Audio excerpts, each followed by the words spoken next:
पंजाब के पूर्व पुलिस महानिदेशक मोहम्मद मुस्तफ़ा के बेटे अकील अख्तर की अकाल मौत में फर्जी पड़ोसी शमशुद्दीन की मुंबईया फिल्मों के विलेन प्रेम चोपड़ा किसी धमाकेदार बैकडोर एंट्री ने कहानी में ट्विस्ट ला दिया है। कुछ लोग इस मसले को चटखारे लेकर देख सुन और पढ़ रहे हैं। कुछ लोग इस कहानी में खुद को डीजीपी का पड़ोसी बताकर जबरिया ही घुस पड़े शमशुद्दीन को शक की नजरों से देख रहे हैं। मतलब बेटे की दुखद और अकाल मौत ने परिवार को मातम मनाने का भी मौका नहीं दिया। फिलहाल दावा नल की तरह पंजाब की हवा में तैर रहे इस गर्म और शर्मनाक कांड की तह तक पहुंचने के लिए विशेष जांच दल यानी एसआईटी का गठन कर दिया गया है,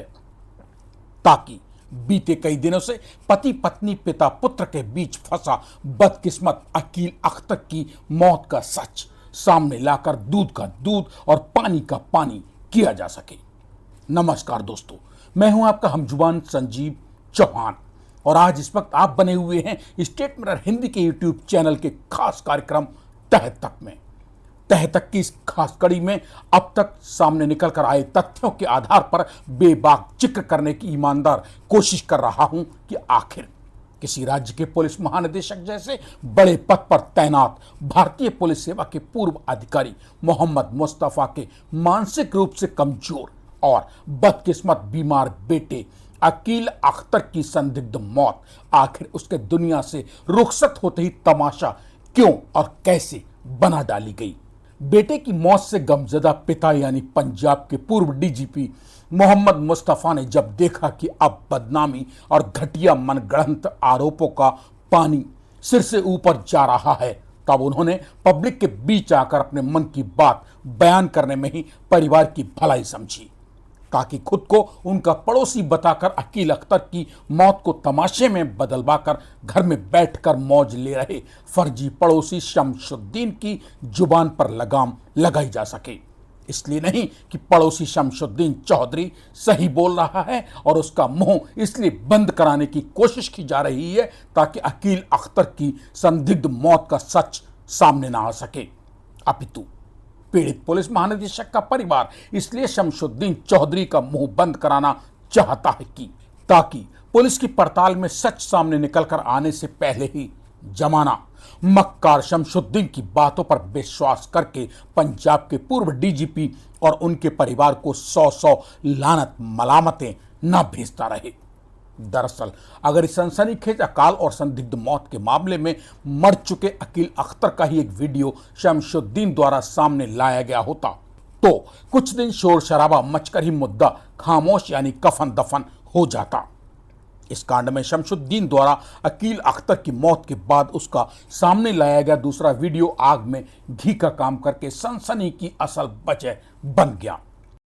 इस दूसरे वीडियो ने ही पूरी अकाल मौत कथा की ओर छोर दोनों को आपस में इस कदर उलझा डाला कि जिसके चलते डीजीपी और उनके परिवार को पाक दामन साबित करने के लिए राज्य की हुकूमत को एसआईटी का गठन करना पड़ा, ताकि मानसिक रूप से कमजोर बेटे को पहले ही अकाल मौत के हाथों गंवा चुके पूर्व पुलिस महानिदेशक मोहम्मद मुस्तफ़ा और उनके परिवार को कम से कम इस मौत का दंश अपने जीते जी अंतिम सांस तक तो ना डसे। दरअसल खून के रिश्ते नातों अच्छाइयों बुराइयों के बीच बुरी तरह से उलझी इस कहानी में सबसे बड़ा विलेन फिलहाल शमशुद्दीन चौधरी ही नजर आ रहा है, जिसने सबसे पहले खुद को पीड़ित परिवार का पड़ोसी बताया और अकील अख्तर की मौत से पहले रिकॉर्ड किया गया वीडियो वायरल कर डाला। इस पहले वीडियो में पीड़ित परिवार को नौजवान अकील अख्तर बता रहा है कि उसकी पत्नी से अकील अख्तर के पिता और पूर्व डीजीपी मोहम्मद मुस्तफ़ा के अपनी पुत्र बधू से अवैध संबंध हैं। इसी वीडियो में अकील अख्तर ने परिवार पर अपने खिलाफ षड्यंत्र रचने का कथित आरोप भी मढ़ा है, जबकि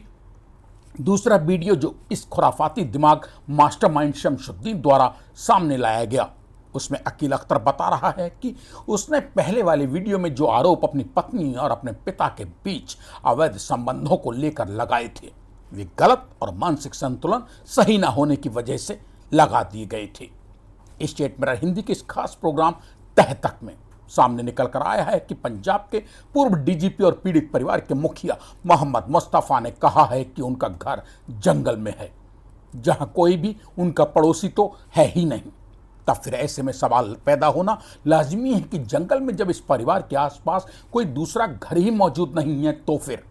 दुख की इस घड़ी में बेगानी शादी में अब्दुल्ला सा बनकर आखिर ये विलेन शमशुद्दीन चौधरी पड़ोसी बनकर कहां से एंट्री मार गया।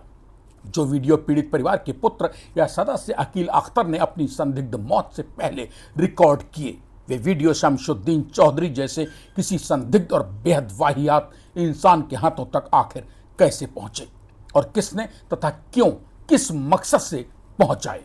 कहीं ऐसा तो नहीं कि पूर्व डीजीपी पुलिस अकील अख्तर की संदिग्ध मौत से पहले उसके करीब शमशुद्दीन या उसी का सा कोई अन्य ऐसा संदिग्ध शख्स पहुंचा हो जिसने भविष्य में इस परिवार को बदनाम करने की नीयत से काफी पहले ही ये दो विवादित वीडियो रिकॉर्ड करके अपने कब्जे में रख लिए हों, ताकि अकील अख्तर की आज नहीं तो कल सही संदिग्ध मौत के बाद इन वीडियो को पीड़ित परिवार को समाज में बदनाम करने के लिए इस्तेमाल कर लिया जाए, जैसा कि अब होता हुआ भी जमाने के सामने दिखाई पड़ रहा है। वरना सोचिए कि आखिर शमशुद्दीन चौधरी जैसे जिस संदिग्ध इंसान से पीड़ित परिवार का दूर दूर तक कोई वास्ता ही नहीं रहा हो, उसके पास अकील अख्तर की संदिग्ध मौत से पहले रिकॉर्डेड दोनों अलग अलग टाइप के वीडियो आखिर कैसे पहुंचे। इस बारे में पीड़ित परिवार के मुखिया और पंजाब के retired DGP Mohammad Mustafa media से बातचीत में कहते हैं कि जो शमशुद्दीन उनके बेटे की मौत के बाद दो तरह के अलग अलग वीडियो अपलोड करके सनसनी मचाए हुए है, वो उनका पड़ोसी तो है ही नहीं।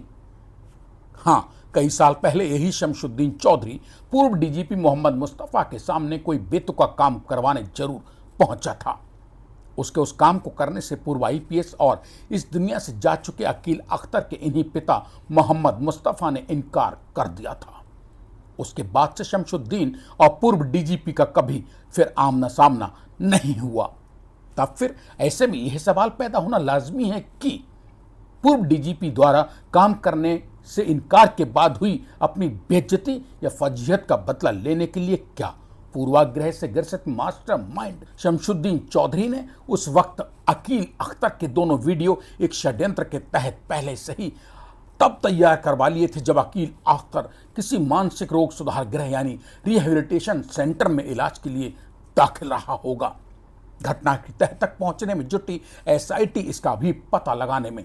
लगी है। तह तक की टीम जब पड़ताल में जुटी तो सामने निकल कर आया कि यह मसला तो सिर्फ और सिर्फ मानसिक रूप से कमजोर किसी युवा की संदिग्ध मौत भर का था, जिसकी कानूनी जांच कराया जाना जरूरी था। लेकिन एक ही अकील अख्तर के दो दो अलग बातों को बयान करते सनसनीखेज वीडियो के संग शमशुद्दीन चौधरी की इसमें बैकडोर फिल्मी एंट्री ने गजब ढा दिया। चूंकि शमशुद्दीन के बयान और उसके द्वारा सामने लाए गए वीडियो मुद्दे को जंगल की आग का मानिंद भड़काने के लिए काफी थे। क्योंकि शमशुद्दीन के बयान और उसके द्वारा सामने लाए गए वीडियो मुद्दे को जंगल की आग की मानिंद भड़काने के लिए काफी थे, विशेषकर तब संदेह के घेरे में किसी राज्य के पूर्व डीजीपी का परिवार ही खड़ा किया जा रहा हो, वो भी तब जब पूर्व डीजीपी और घर के मुखिया के ऊपर दुनिया से जा चुके उनके सगे बेटे द्वारा ही वीडियो में उनके पुत्र बधू यानी अब दुनिया से जा चुके बेटे अकील अख्तर की पत्नी के साथ ही अवैध संबंधों का कथित सनसनीखेज आरोप मढ़ा गया हो। बात सिर्फ मानसिक रूप से कमजोर बेटे की अकाल मौत का सदमा झेलने की होती तो वक्त के साथ शायद जख्म भर भी जाते, मगर बात माँ बाप, बेटी और पुत्र बधू की इज्जत आबरू से भी जुड़ी है। पूर्व डीजीपी मोहम्मद मुस्तफा का परिवार अगर इस दाग से बेदाग नहीं निकल सका तो जीते जी जिंदगी नरक हो जाना तय है। यह ऐसा दाग होगा जो बेटे की दर्दनाक मौत का मातम भी माँ बाप, बहन और बीबी को तमाम उम्र नहीं मनाने देगा। इसलिए जरूरी है कि अकील अख्तर की संदिग्ध मौत की तह तक पहुंचकर इस शर्मनाक और दर्दनाक कांड में हाल फिलहाल तो विलेन बनकर जमाने की नजरों में जबरिया के पड़ोसी बनकर बाहर आए शमशुद्दीन चौधरी की एंट्री की असल कहानी। जरूरी है वो सच निकाल कर सामने लाना कि आखिर जिस घर का बेटा अकील अख्तर संदिग्ध अकाल मौत की गोद में सो गया उसके घर वालों की बजाय अकील के दोनों बवाली वीडियो आखिर बेगानी शादी में अब्दुल्ला दीवाना से ब्लेन बने बैठे शमशुद्दीन चौधरी के हाथों में कब और कैसे पहुंचे। कैसी लगी तह तक की खास कड़ी? कमेंट बॉक्स में अपने मन की बात लिखकर हमें जरूर बताइए। अगर आपके पास भी है तह तक के लिए कोई ऐसी ही बेहद उलझी हुई या अनसुलझी कहानी, तो वो भी कमेंट बॉक्स में हमें जरूर लिख दीजिए। हमारी कोशिश होगी कि आपकी पसंद की अनसुलझी कहानी की तह तक पहुंचकर सच आपके सामने ला सकें। जाते जाते स्टेट मिरर हिंदी की यूट्यूब चैनल को तो सब्सक्राइब करते जाइए, ताकि घर बैठे आपको अपने मोबाइल पर हमारे ऐसे ही हर कार्यक्रम के नोटिफिकेशन तो मिल सकें। इसी के साथ अब आज मुझे यानी अपने हम जुबान संजीव चौहान को दीजिए इजाजत।